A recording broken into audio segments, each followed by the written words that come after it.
Dans Jacques 4, il est écrit: approche-toi de Dieu et il s'approchera de toi. Celui qui s'approche de Dieu, Dieu s'approche de lui. Celui qui s'attache à Dieu, Dieu fera en sorte que cet homme, cette femme, soit stable dans toute sa vie. Nous avions parlé de l'attachement de Siméon envers Dieu. Son attachement a fait en sorte que cet homme Siméon soit rempli du Saint-Esprit. Comme il était rempli du Saint-Esprit, nous avons vu trois choses. Il a été premièrement rempli, deuxièmement averti par le Saint-Esprit qu'il ne mourrait point. Et ensuite, lorsque le temps Kairos est arrivé, le rendez-vous que Dieu avait fixé, où Siméon devait rencontrer Christ, la Bible nous dit, poussé par le Saint-Esprit, il savait l'heure.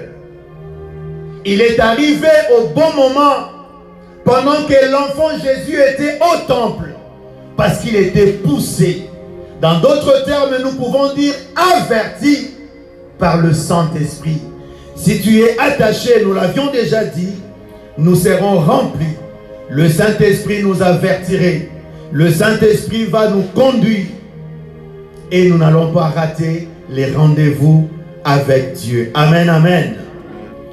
Pendant que Siméon prophétisait sur l'enfant Jésus, pendant que Siméon était poussé par le Saint-Esprit, pendant que Siméon était conduit par le Saint-Esprit, et donc lorsqu'il reçoit l'enfant Jésus entre ses mains, l'Esprit lui pousse à prophétiser.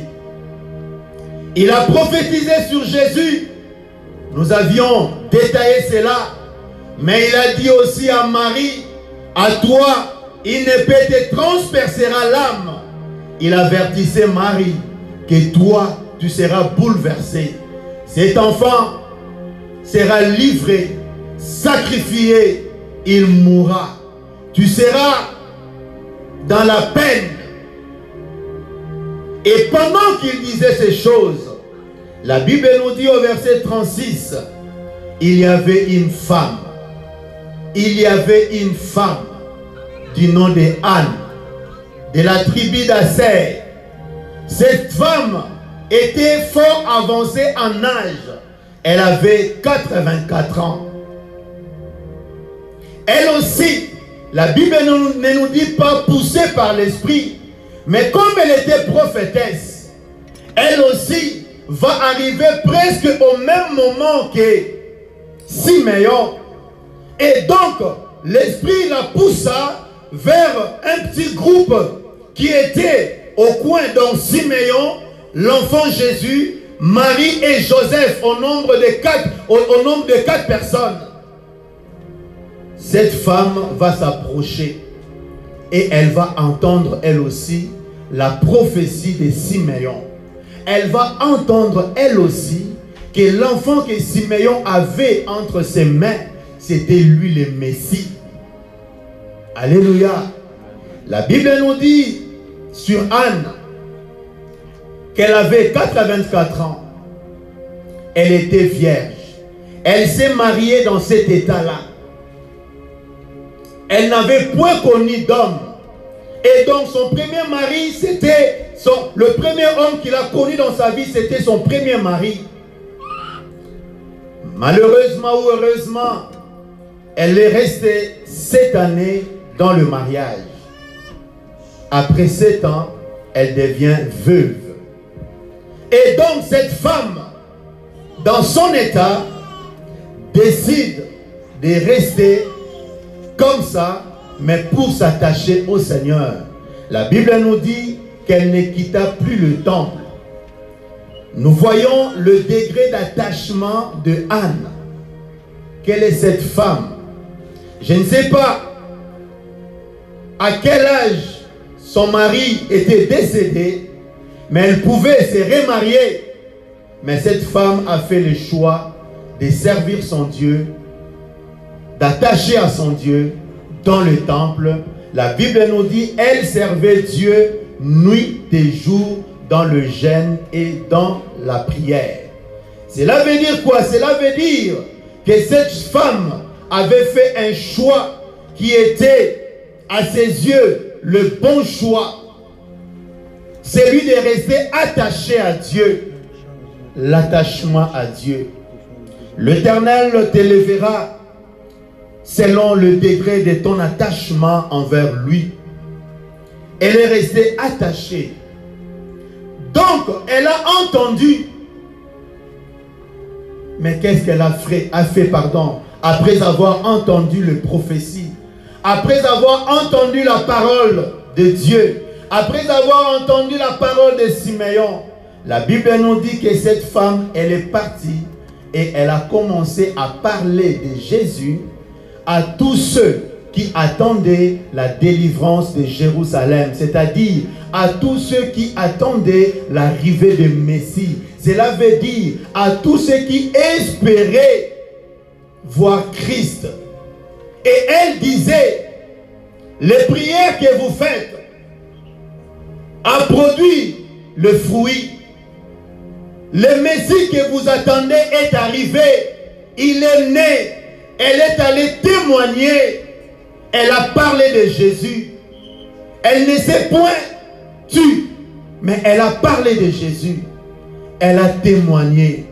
Le thème de ce matin, nous l'avons intitulé « Soyons des témoins actifs du Christ ». Un témoin actif. Pourquoi actif? Parce qu'il y en a d'autres aussi qui peuvent être inactifs. Étant témoin, mais il ne témoigne point Christ. Ici, nous voyons Siméon a témoigné devant le parent de Christ. Mais Anne l'a fait à tous ceux qui étaient à Jérusalem, à tous ceux qui attendaient l'arrivée du Messie. Vous savez, bien aimés, les prophètes ont parlé de l'arrivée du Messie. Ésaïe et tous les autres prophètes ont parlé, et la Bible nous dit beaucoup ont espéré à voir ces moments-là. Beaucoup ont espéré voir Christ, mais ils ne l'ont point vu.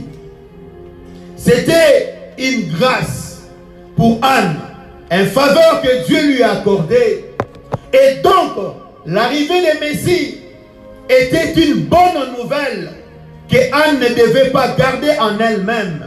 L'arrivée de Jésus-Christ était une bonne nouvelle que Anne devait et se sentait obligée de partager avec ses frères et avec ses sœurs.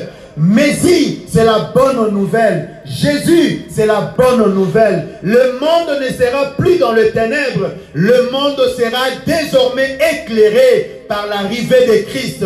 C'est une bonne nouvelle. Annoncez au monde que Christ est amour. Annoncez au monde Christ délivre. Annoncez au monde Christ apporte la paix, le réconfort, la stabilité, la joie. Est une bonne nouvelle que tu ne dois pas garder en toi-même, mais que tu es dans l'obligation de partager avec tes frères et tes sœurs. Nous sommes des témoins. Mais quelle sorte de témoin es-tu? Nous sommes des témoins actifs. C'est-à-dire des témoins qui agissent. Des témoins qui ont pour activité d'annoncer au monde ce que Christ est et ce que Christ peut apporter dans la vie des hommes. Pourquoi tu t'étais? Pourquoi tu ne témoignes pas Christ? Le but de ces messages, c'est de pouvoir réveiller la conscience de quelqu'un ce matin, ou je dirais la conscience d'un témoin ce matin. Le but de ces messages, c'est d'apporter le réveil à l'église pour dire, église, réveillons-nous. Si aujourd'hui dans nos assemblées, il n'y a plus beaucoup de gens qui entrent, si dans nos assemblées, il y a seulement des gens qui quittent certaines églises pour adhérer dans nos églises, donc nous ne gagnons plus de nouvelles personnes ou de nouvelles âmes, c'est parce que nous ne témoignons pas assez. Nous devons témoigner. Si nous témoignons assez, là, il y a le bénéfice. Le bénéfice, c'est quoi? Nos assemblées seront guéries. Les bénéfices seront quoi? Remplis, pardon. Les bénéfices seront quoi? Le nom de Jésus-Christ. On va dépeupler les camps de l'ennemi et remplir les camps de Dieu. C'est ça notre devoir. Tous les jours de notre vie, le Seigneur écrit une nouvelle page d'histoire. C'est ça le témoignage que le Seigneur nous pousse à aller apporter au monde. Quelque part, dans ton appartement, dans ton immeuble, pardon, il y a quelqu'un qui attend seulement que tu viennes lui dire Dieu t'aime. Il y a quelqu'un qui attend seulement que tu viennes lui dire dans ta situation, Jésus peut t'aider. Il y a quelqu'un qui attend seulement que tu viennes lui dire, est-ce que je peux prier pour toi? Jésus peut changer ta situation. Il y a quelqu'un qui attend que tu lui dises, Dieu t'aime. Si tu abandonnes ton péché, tu reviens à lui. Il est capable de te sauver. Mais, lorsque nous avons l'occasion de parler, nous parlons seulement de nos exploits. Oh, hier, je viens de signer un contrat de bail. Hier, j'ai signé un contrat d'hypothèque. J'ai acquis une nouvelle maison dans tel coin. Hier, je viens d'avoir ma nouvelle voiture. On parle de nous-mêmes. Non, on ne parle pas de nous. Paul a dit, si je vis, ce n'est plus moi qui vis, mais c'est Christ qui vit en moi. Donc nous devons parler plus de Christ. Anne a compris la bonne nouvelle. Beaucoup de gens ont espéré. Beaucoup de gens ne savaient pas que le temps était arrivé. Et donc, elle s'est sentie dans l'obligation d'aller dire aux hommes, le temps est accompli. Christ est né. Le Messie est né. Le Messie est là au milieu de nous. C'était la bonne nouvelle. Alléluia. Pourquoi ces messages? Parce que le Seigneur nous interpelle ce matin. En ce moment où la pandémie frappe, en ce moment où le monde est bouleversé, le monde n'est plus, le ténèbre remplit le cœur de certaines personnes. Le Seigneur veut que nous puissions aller témoigner au monde. Donc je disais, le contraire de l'action, de l'actif, c'est l'inactif. Donc c'est-à-dire si tu ne fais rien, c'est-à-dire tu es dans l'inaction. Si tu ne témoignes pas Christ, tu es dans l'inaction, tu ne fais rien et donc tu ne remplis pas ton rôle de témoin. C'est quoi un témoin? Il y en a plusieurs définitions parce qu'on trouve même des témoins qui vont à la justice. Mais les témoins de Christ, dans son étymologie, ça vient du mot grec martus, qui veut dire tout simplement martyr. C'est là le mot français, l'origine du mot français martyr, mais ça vient du grec martus, qui veut dire tout simplement qu'un témoin c'est un martyr de Christ. C'est quoi un témoin de Christ? C'est une personne qui a vu ou entendu quelque chose et qui peut éventuellement le certifier, donc les rapporter aux autres. Quelqu'un qui a vu, entendu. Nous allons revenir sur ces définitions. Mais retenons ceci. Un témoin de Christ, c'est quelqu'un qui a vu, qui a entendu, et donc est capable d'aller annoncer, certifier les choses qu'il a vues, les choses qu'il a entendues auprès des autres. C'est une personne qui garantit la vérité d'un événement, d'une parole, d'une action. C'est ça le témoin. Par quelques mots, si nous pouvons les définir ainsi. Nous avions dit à la première définition que le témoin c'est un martyr. Un martyr de Christ, c'est qui? C'est une personne qui est prête à mettre sa vie pour la bonne cause. C'est une personne qui ne regarde plus sur lui-même, mais qui voit Jésus au-devant de lui. C'est une personne qui est prête à se priver des plaisirs de ce monde, dont je dirais même aller sacrifier sa vie pour témoigner Christ. C'est quelqu'un qui, à ses yeux, sa propre vie ne valent plus rien, mais juste le témoignage de Christ vaut toute sa vie. C'est quelqu'un qui a pris cet engagement d'aller annoncer au monde la bonne nouvelle. Nous voyons dans la Bible l'exemple de cet homme Étienne, le premier disciple qui fit un martyr de Christ à cause de son témoignage. Les gens ne voulaient pas qu'il témoigne. Parce que je vous rappelle, lorsque Christ est mort et ressuscité, les autorités ont appelé des gardes qui gardaient, si on peut dire, le cimetière, l'endroit où Christ était enterré. Ils ont payé, ils leur ont payé de l'argent pour leur dire, allez dire au monde et aux autres que cet homme, c'est un imposteur, il n'est pas ressuscité. Ses disciples sont venus la nuit, ils ont pris les corps et ils sont partis. Et donc, les apôtres devaient témoigner que non, il est réellement ressuscité. Il vit, nous l'avons vu. Nous l'avons vu. Jésus est vivant. Donc, Étienne est allé témoigner cela. Et lorsqu'on était en train de les décapiter, de tuer Étienne, Paul, en ce temps-là, il était seul.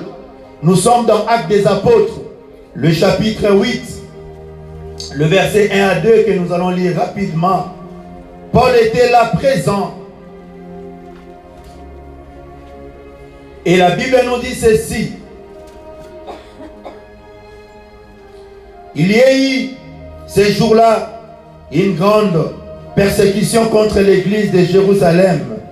Et tous, excepté les apôtres, se dispersèrent dans les contrées de la Judée et de la Samarie.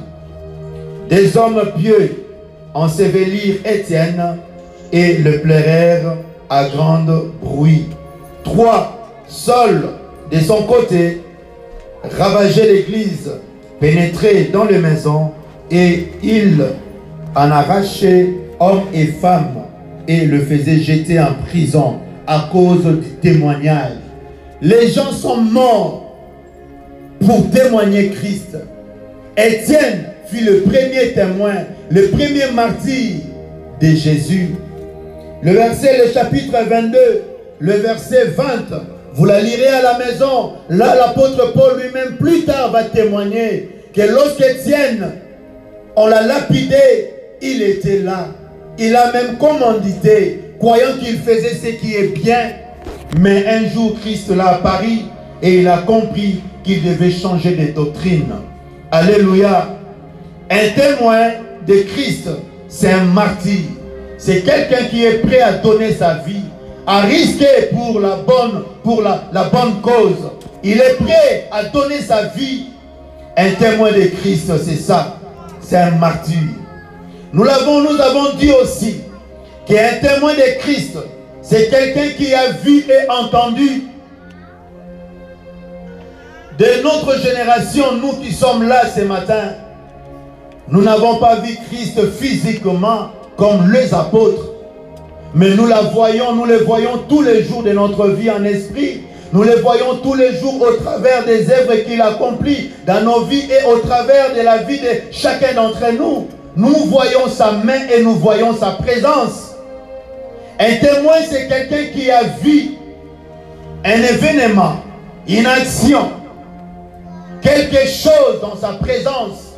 Et donc cet homme est capable de certifier cela, est capable de dire sans ajouter ni retrancher les choses qu'il a vues.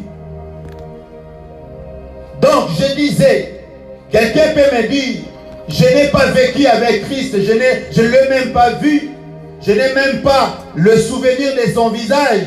Mais laisse-moi te dire ce matin, comme je l'ai dit tantôt, nous le voyons tous les jours. Nous le voyons tous les jours. Parce qu'il agit au milieu de nous. Le Seigneur tous les jours agit. Le fait de se lever le matin et être en vie, cela montre l'amour et la présence, l'intérêt que Dieu nous porte. Tous les jours, nous entendons des témoignages du genre, j'étais malade, Dieu m'a guéri. J'avais telle situation, Dieu a intervenu en ma faveur. J'ai traversé des moments difficiles, Dieu m'a secouru. Nous le voyons. Nous le voyons lorsque nous voyons nos frères et sœurs arriver à un point où ils ne savent plus quoi faire. Ils sont désespérés, mais le Seigneur intervient dans leur vie et change leur situation. C'est là que nous voyons la main de Dieu.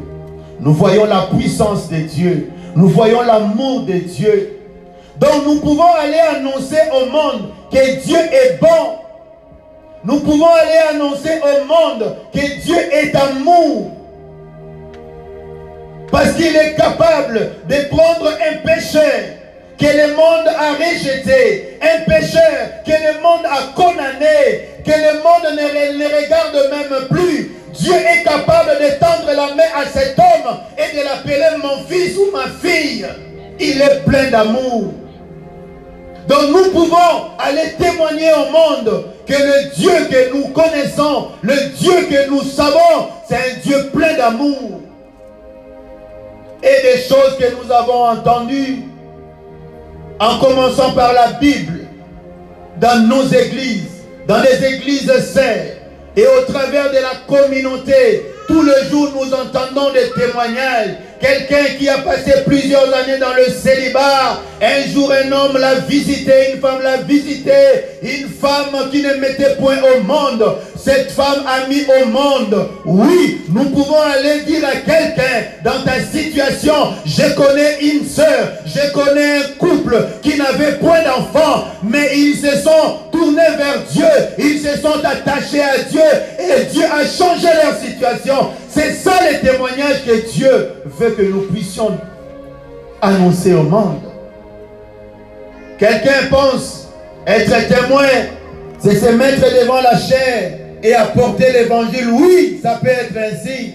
Mais le Seigneur ne nous demande pas grande chose d'aller seulement dire au monde ce que toi tu as vu en lui. Amen, amen. Qu'est-ce que tu as vu en Christ? Alors dis-le au monde. Qu'est-ce que tu as trouvé en lui? Dis-le au monde. Qu'est-ce que tu as entendu Christ faire? Dis-le au monde. Alléluia. Est-ce que je parle à quelqu'un ce matin? Amen. Est-ce que quelqu'un peut dire Amen? Amen. Anne l'a fait. Elle a juste entendu.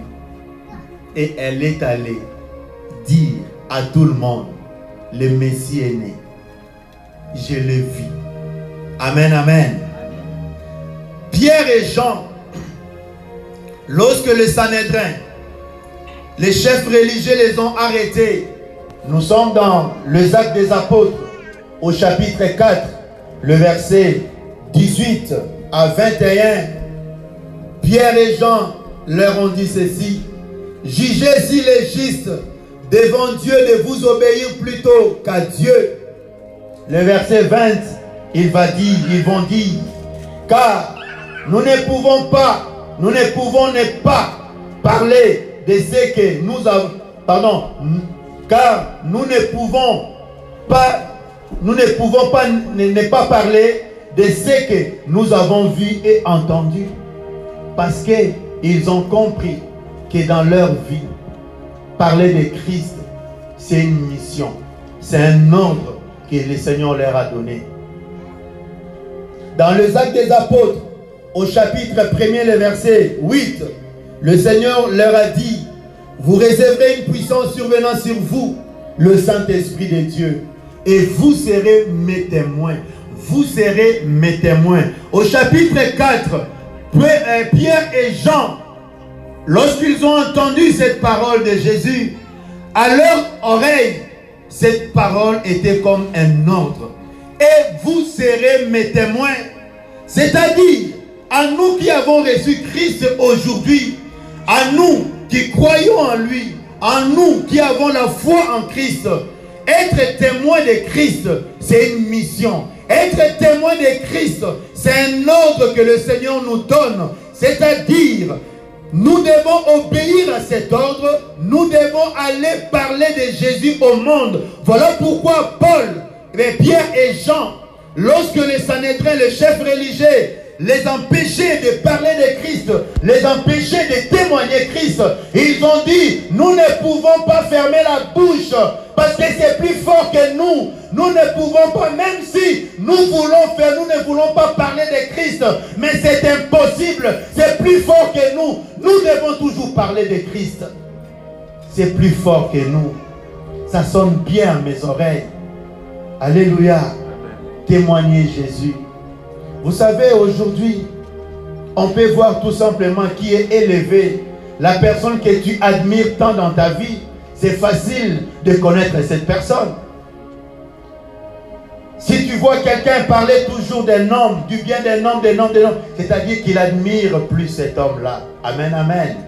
Quelqu'un qui est amoureux de Jésus, quelqu'un qui est attaché de Jésus, il va plus parler de Jésus, de ce qu'il est, de ce qu'il peut faire et de ses réalisations. Alléluia.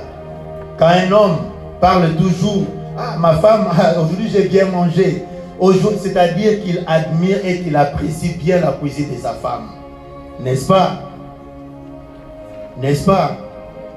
Alors, si tu aimes Christ, qu'est-ce qui t'empêche de parler de lui? Soyons des témoins actifs.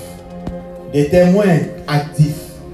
Ceux-là qui parlent toujours de Jésus-Christ. Nous voyons maintenant dans la Bible quelques exemples des gens qui ont témoigné Christ. Nous commençons par Jean-Baptiste. Lui aussi a témoigné Jésus. Il a témoigné. Et même nous comprenons que l'une de sa missions était de rendre témoignage à Jésus de Jésus. Nous sommes dans l'évangile selon Jean, au chapitre 1er, le verset 6 à 8. Il y a eu un homme envoyé de Dieu. Son nom était Jean. Il vint pour servir des témoins. Il vint pour servir des témoins. Selon la version Louis II, Jean était venu pour servir des témoins. C'est-à-dire que Dieu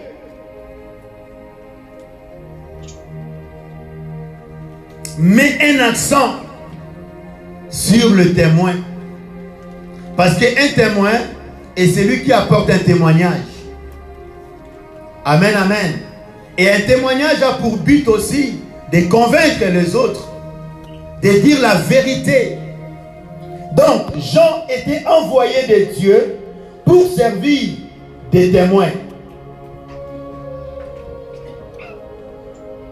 Pour rendre témoignage à la lumière, afin que tous crissent par lui.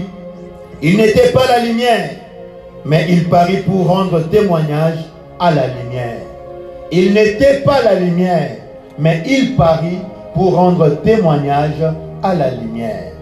Bien-aimés, comprenons bien ce qui est écrit dans cet évangile. La Bible nous parle d'un homme, Jean-Baptiste, pas le Jean, l'évangéliste, l'apôtre, non. Ici, on parle de Jean-Baptiste, les précurseurs.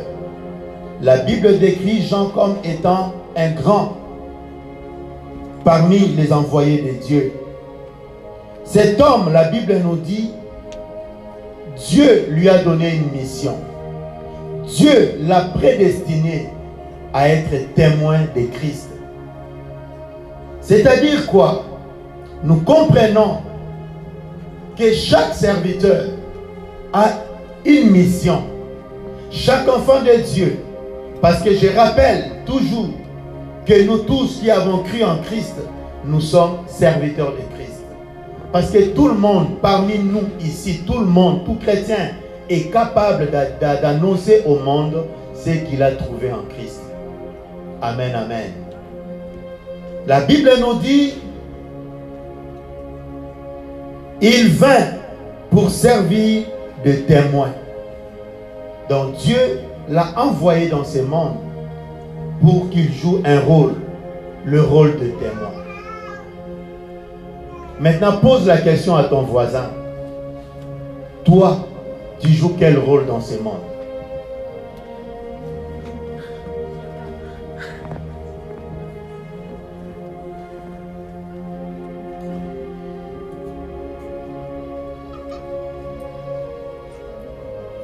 J'aimerais dire à quelqu'un ce matin, sur ta vie, sur toi, Dieu a fixé des objectifs. Et tu dois atteindre ces objectifs-là. Tu dois savoir en quoi Dieu t'a appelé. La Bible nous dit, pardon, cette vigne qui occupait la place inutilement, qui ne produisait pas de fruits, le maître est venu pour dire, tu occupes inutilement la place, je vais te retrancher et s'aimer d'autres plantes. Sur nos vies, Dieu a fixé des objectifs. Sur nos vies, il y a un but. Et si nous sommes en vie aujourd'hui, c'est pour que nous puissions accomplir c'est en quoi Dieu nous a appelés. Il vint pour servir de témoin, pour rendre témoignage à la lumière. Pour rendre témoignage à la lumière. Je vais expliquer un peu cette partie, pardon. Vous savez, pour rendre témoignage à la lumière, mais le verset 8 dit, il n'était pas la lumière, mais il est juste venu pour rendre témoignage. Parce qu'avant l'arrivée de Christ, le monde était plongé dans le ténèbres. Il n'y avait point d'espoir. L'arrivée de Jésus était une bonne nouvelle. L'arrivée de Jésus au monde annonçait l'espoir à tous ceux qui étaient désespérés. Voilà pourquoi les femmes comme Anne, elles servaient Dieu nuit et jour dans le jeûne et prière. Elles priaient pour que ces jours arrivent. Elles priaient pour que l'arrivée des Messie arrive. Parce que sans cela, et la nation, sur le plan physique et sur le plan spirituel, il n'y avait plus d'espoir. Et donc, le monde était plongé dans le ténèbre, c'est-à-dire dans le péché. Et Jean est venu pour rendre témoignage à la lumière, pour dire maintenant, aujourd'hui, Dieu a donné des dispositions rédemptrices, c'est-à-dire là où il y avait même le péché, Dieu est venu, Dieu a donné Jésus-Christ. Plus tard lui-même va dire, voici l'agneau de Dieu qui ôte le péché du monde. Jésus est la lumière. Jean est venu pour rendre ses témoignages. Dans le péché, Jésus est la solution. Amen, amen. Le verset 15 dit ceci. Courant derrière les temps, Jean lui a rendu témoignage et s'est écrié, celui-ci dont j'ai dit, celui qui vient après moi m'a précédé, car il était avant moi.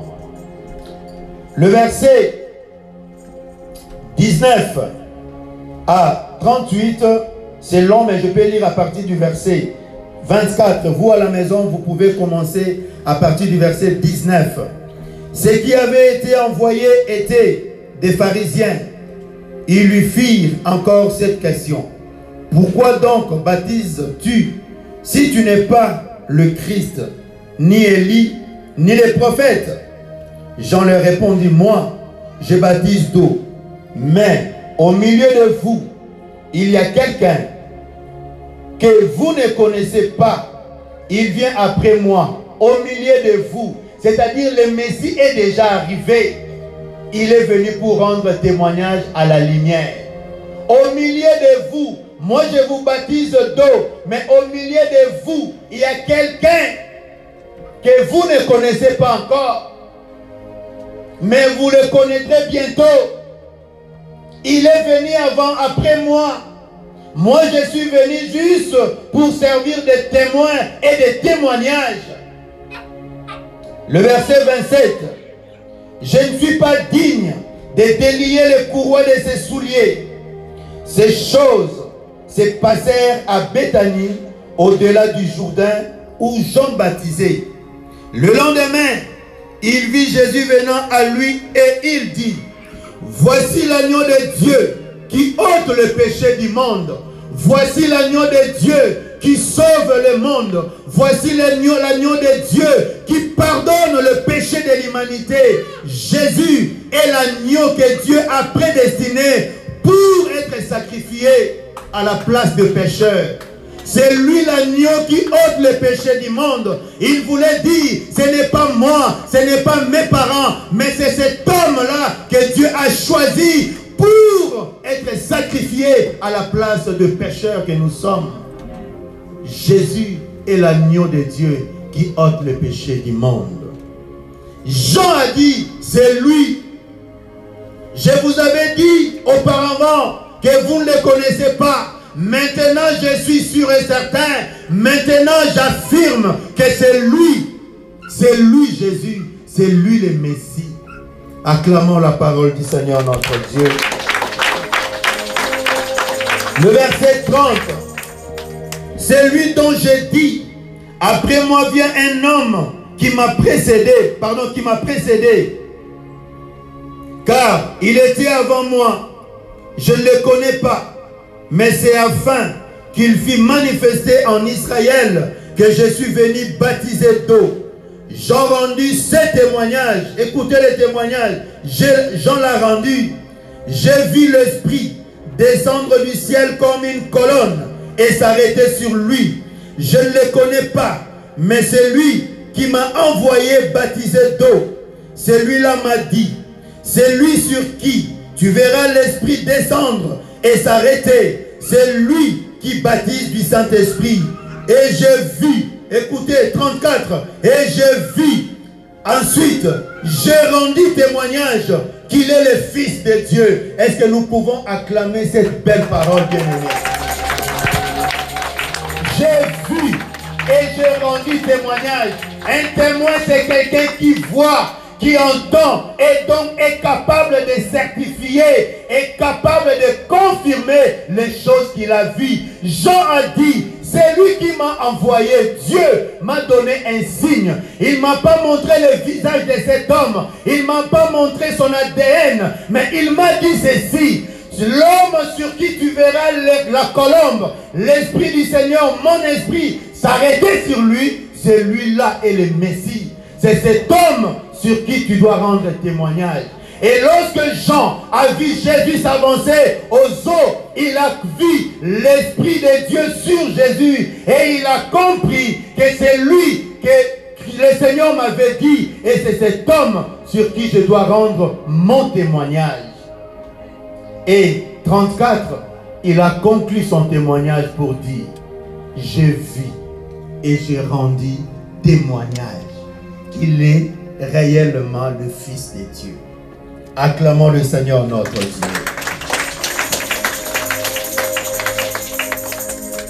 J'implore quelqu'un ce matin à rendre le témoignage de Jésus.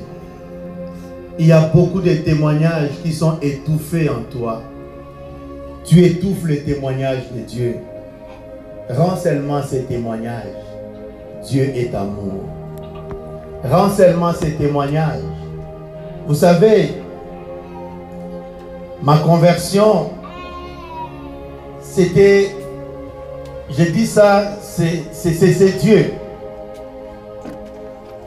Dans mon adolescence, tellement que mes parents m'aimaient beaucoup et ils ont vu que j'étais dans la mauvaise direction, moi qui étais un enfant adorable, calme, tout, allant toujours à l'église, à l'adolescence, j'ai pris d'autres voies.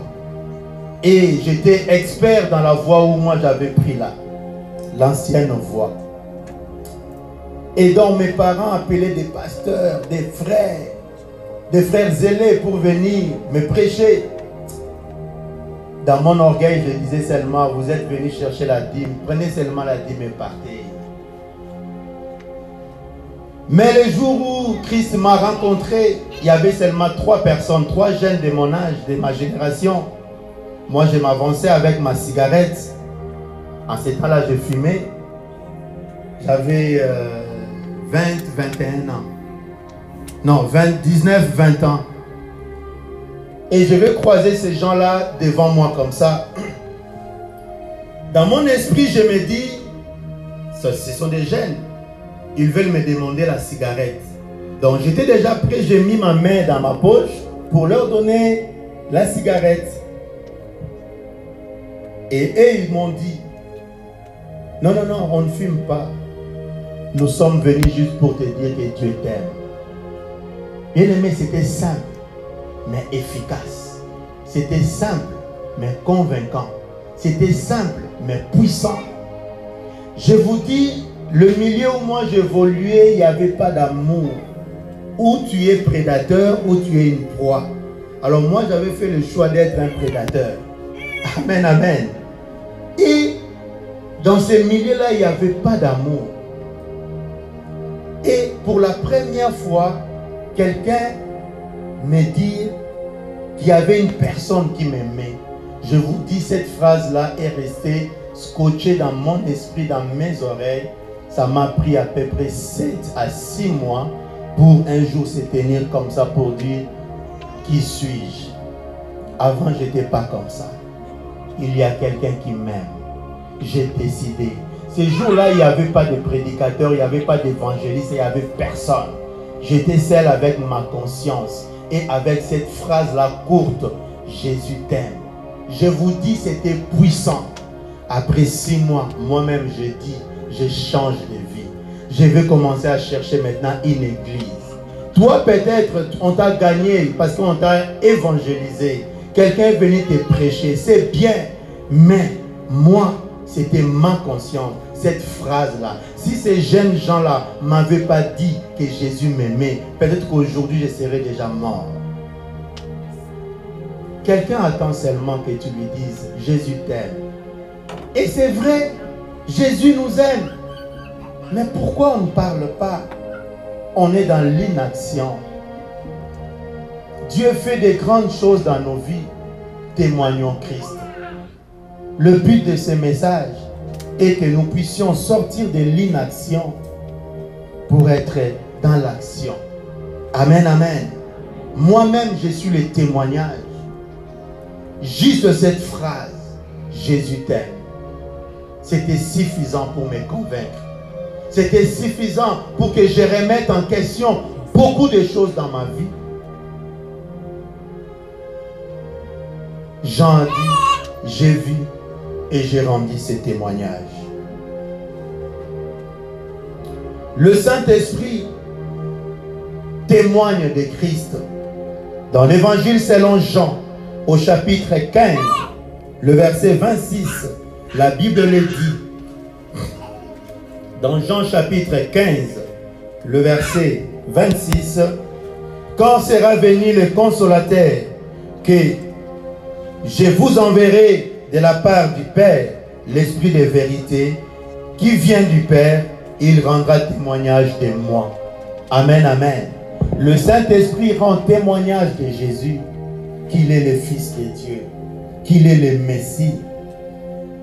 Dieu, le Père, rend aussi témoignage de Jésus. Il rend le témoignage. Lorsque Jean l'a vu, il a entendu, il a vu le ciel s'ouvrir. Non, pardon, lorsque les 3 apôtres, les 3 disciples, Jean, Pierre et Jacques, sont allés à la montagne de la transfiguration. Nous sommes dans l'évangile selon Matthieu au chapitre 17. Ils ont entendu de leurs oreilles une voix disant, celui-ci est mon fils bien-aimé, en qui j'ai mis toute mon affection. On peut accepter, c'est le pasteur qui suit en ligne. Amen, amen. Celui-ci est mon fils bien-aimé, en qui j'ai mis toute mon affection. Ils ont entendu de leurs oreilles Dieu rendre témoignage de Jésus. L'apôtre Paul lui-même se présente dans 1 Pierre chapitre 5, le verset le verset 1er comme étant un témoin du Christ. Amen, amen. L'apôtre se présente comme le témoin de Christ. Le Seigneur nous appelle à être ses témoins, comme lui-même fit le témoin du Père. Dans Apocalypse chapitre 1, le verset 5, Jésus est nommé le témoin fidèle. Il a rendu témoignage de Dieu, des choses qu'il a vues au ciel. La Bible l'appelle le témoin fidèle. Dans Apocalypse 3, le verset 14, la Bible le nomme encore le témoin fidèle et véritable. Il est le témoin fidèle, c'est-à-dire celui qui n'a point failli dans sa mission. Un témoin loyal, un témoin qui prend témoignage des choses qu'il a vues, des choses exactes. Voilà pourquoi nous avons donné ces exemples pour nous interpeller, pour nous dire de l'importance que Dieu accorde au témoignage. Après la résurrection de Christ, le Seigneur a apparu à ses disciples dans l'évangile selon Luc au chapitre 24, le verset 45 à 49. Le Seigneur leur a dit: vous êtes témoins de ces choses. Vous êtes témoins de ces choses. Il a fallu que le Christ puisse mourir et ressusciter le troisième jour. Vous êtes témoins. Il voulait dire tout simplement, vous avez vu, vous avez entendu, vous avez compris. Maintenant, allez dire au monde que Jésus que vous avez crucifié à la croix, c'est lui le Christ, c'est lui le Sauveur. N'allez pas chercher un autre Sauveur. Il n'est pas en Asie, il n'est pas en Afrique, mais c'est celui-là que vous avez crucifié à Golgotha. C'est lui le Christ de Dieu. Et vous êtes témoins. Donc vous devez annoncer au monde. Ce que nous devons savoir rapidement ce matin, parce qu'aujourd'hui ce n'est qu'une introduction. Par la grâce de Dieu, nous allons, si le Seigneur le veut, le dimanche prochain, nous allons continuer encore avec ces messages. Parce que nous devons témoigner, nous devons parler de Christ. Oui, c'est que nous devons savoir que selon le Nouveau Testament, pour être témoin, il faut remplir deux conditions. Ces deux conditions, je l'avais déjà dit à l'avance. Première condition, avoir vu un événement de ses propres yeux ou vécu une expérience. Voilà pourquoi dans Luc chapitre 1er, le verset 2, le docteur Luc, l'évangéliste, lorsqu'il envoie sa lettre à Théophile, l'excellent, il lui dit: oui, je suis allé chercher des explications, des informations auprès des témoins oculaires. Amen, amen. Luc appelle les apôtres des témoins oculaires. Dans l'évangile selon Luc au chapitre 1er, le verset 2, il dit: les témoins oculaires, ceux qui ont été témoins de l'accomplissement, de l'aboutissement, de l'accomplissement de Christ. Je suis allé chercher auprès d'eux des témoignages. Et voici ce que j'ai retenu d'eux. Je te l'ai transmis. Amen, amen. Donc, l'évangile selon Luc, dans son entièreté à peu près, c'est des témoignages recueillis par docteur Luc. Amen, amen. Afin que Théophile ne soit pas embrouillé, qu'il se fixe dans sa foi. Amen, amen. Donc, la première condition, c'est cela: avoir vu un événement de ses propres yeux et vécu une expérience. C'est ça la première condition. Est-ce que quelqu'un a déjà vécu une expérience avec Dieu ici? Il y en a d'autres qui n'ont pas vu d'expérience. Hein? Amen. Mais nous croyons que tout le monde a vécu une expérience. Donc, c'est-à-dire, nous remplissons la première condition. Amen, amen. Deuxième condition, Être capable de communiquer clairement et véridiquement ce qu'on a vu ou vécu. Être capable. Apocalypse 2, 22, Actes des Apôtres 22, le verset 14 à 15. Les témoignages de l'apôtre Paul. Nous prenons aussi l'exemple de Anne pour aller rapidement. Maintenant, bien-aimés, comme nous tous, nous remplissons ces deux conditions. Moi, je le crois que nous tous, nous remplissons ces deux conditions. Maintenant, allons témoigner de ce que Dieu a fait pour nous. Allons témoigner au monde. Allons dire, moi, j'étais alcoolique. Personne ne pouvait s'y attendre qu'un jour je pouvais abandonner cela. Mais du coup, le Seigneur m'a tendu sa main. Il m'a secouru et il m'a délivré de l'alcoolisme. J'étais impudique, j'étais ceci. Mon frère, ma soeur, si tu suis cette voie-là, voici ce qui t'attend. Mais voilà, un jour j'ai connu Christ dans ma vie et il a changé ma vie. Vous savez, les témoignages, ta propre témoignage parle plus fort que les lettres, que tous les bruits que les gens peuvent dire. Quand les gens voient un témoignage, un changement en toi, ne dis pas, ce sont mes propres efforts. Non, dis si je suis comme ça, c'est parce que la parole de Dieu m'a brisé. La parole de Dieu m'a taillé. Dieu agit en moi. C'est le témoignage. Alléluia. Allons dire au monde ce que Dieu a fait pour nous. Allons témoigner de ce que nous avons trouvé en Christ. L'amour vrai est en Christ. L'amour vrai, la paix que tu peux espérer n'est pas aux Nations Unies, n'est pas dans ce monde, mais c'est en Christ. Il est capable de te garder dans l'équilibre, dans le tumulte, dans des vagues, dans des flots, dans des tempêtes. Il est capable de te garder stable, que tu ne bronches point. Il est capable de cela. Allons dire au monde ce que nous avons trouvé en lui. Allons dire au monde ce que nous avons vu en lui. Alléluia. Attention, bien-aimés, ne soyons pas des avocats de l'évangile. Ne soyons pas des avocats de l'évangile. N'allons pas expliquer aux gens des théories qui sont débattables. Allons tout simplement dire, moi, j'étais comme ça. Et voici ce que Dieu a fait en moi. Que le Seigneur nous bénisse ce matin.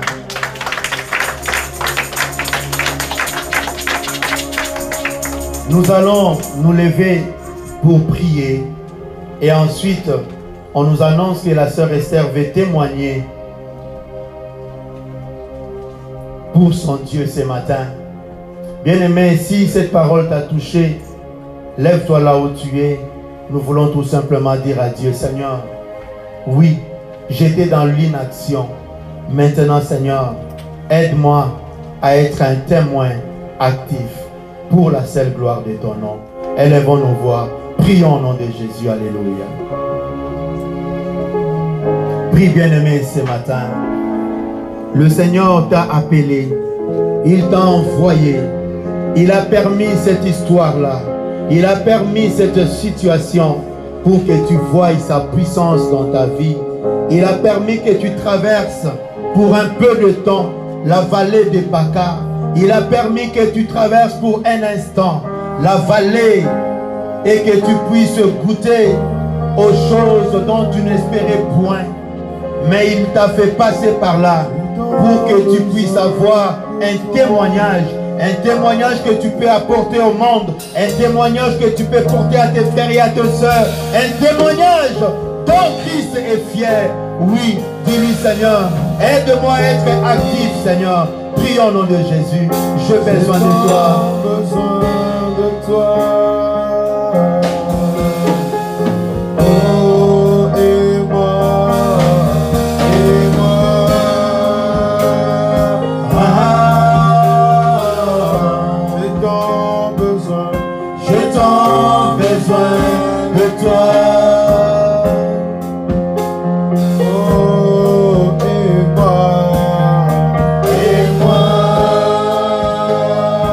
Ah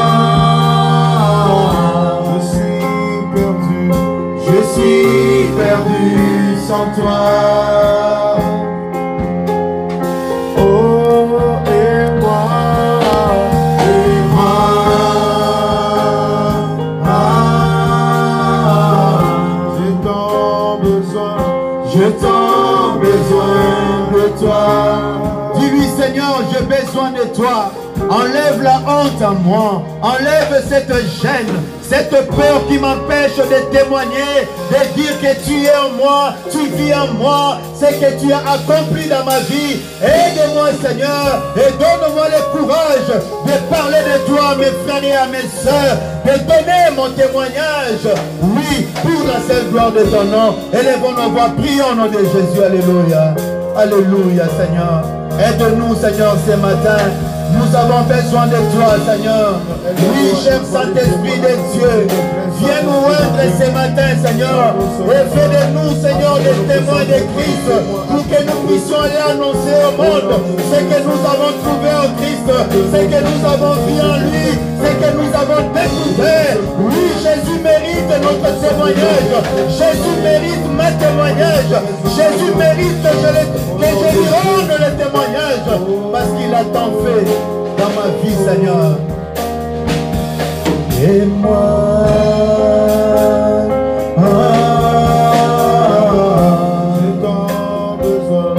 je t'en besoin de toi.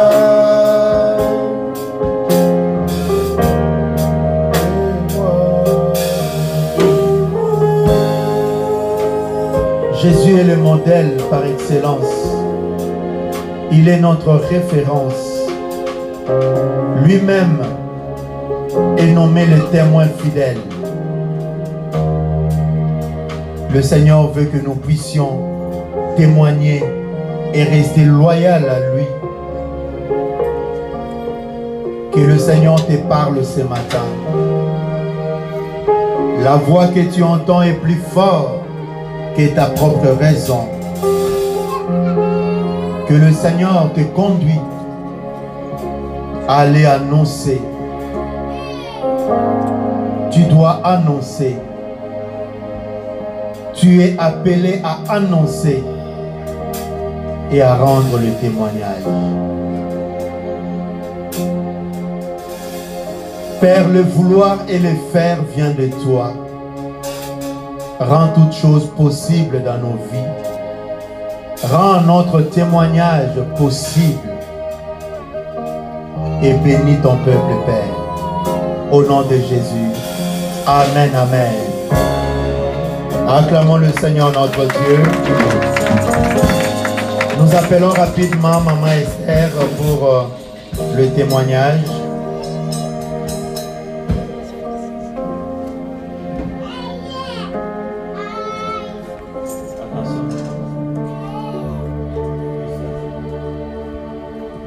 Shalom Église. Shalom. J'ai béni l'Éternel parce que c'est quelque chose que j'ai prié dans l'ombre. Mais aujourd'hui, je suis dans l'enthousiasme de les témoigner devant vous. Et surtout que ça tombe bien avec la prédication que les bergers nous ont donnée. Je sais que de 2017 jusqu'à aujourd'hui, j'ai changé des appartements. Et j'ai l'habitude, à chaque fois que je change d'appartement, j'appelle les hommes de Dieu pour prier. Mais en 2019, j'avais changé un appartement ici à Saint-Hubert-sur-Onze. Pasteur était en voyage, j'avais appelé Papa Guigui. Mais avant que Papa Guigui vienne prier chez moi, moi-même déjà je suis partie pour prier, pour faire une prière dans cet appartement. Ce que j'avais réclamé, j'avais dit que le Seigneur puisse aveugler tous les gens du quartier. Pourquoi? Parce que je vis dans la peur, dans l'angoisse. C'est dur pour moi. Aujourd'hui, c'est le 5e anniversaire. Cette peur-là était dite à ma fille. Le Seigneur te fortifie. Qui a besoin d'écouter ces témoignages. Mes enfants étaient Élie et Andrea. Élie n'avait pas l'âge réel de garder sa sœur. Et moi, je travaille de nuit. Chaque jour, quand je faisais les prières, je pleurais. Je disais que le Seigneur puisse aveugler les gens de mon quartier. Parce que les Canadiens, bon, disons les Blancs, ont les habitudes de savoir qui habite dans cet appartement, combien ils sont, quelles sont leurs sorties et leurs entrées. Et j'avais cette peur-là, moi je dis, les gens savent que je vis seule avec mes enfants. Et s'ils appelaient la police,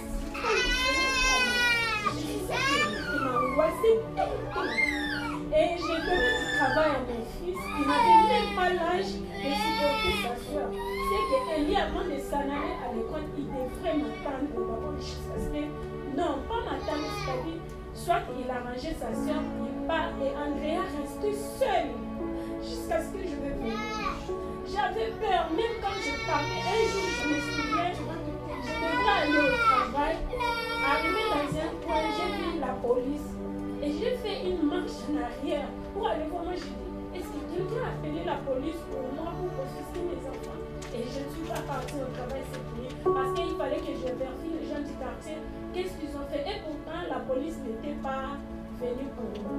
Ce qui fait que cette angoisse que je vivais avec, même si mon fils devait m'appeler pour autre chose, je pensais toujours au mal. Moi, je dis, ah, peut-être il y a quelque chose qui se passe. Donc, ma terre était ça. Mais aujourd'hui, c'est plus la même chose. Je sais que Dieu va faire beaucoup de choses dans ma vie parce que je suis son sujet de son témoignage.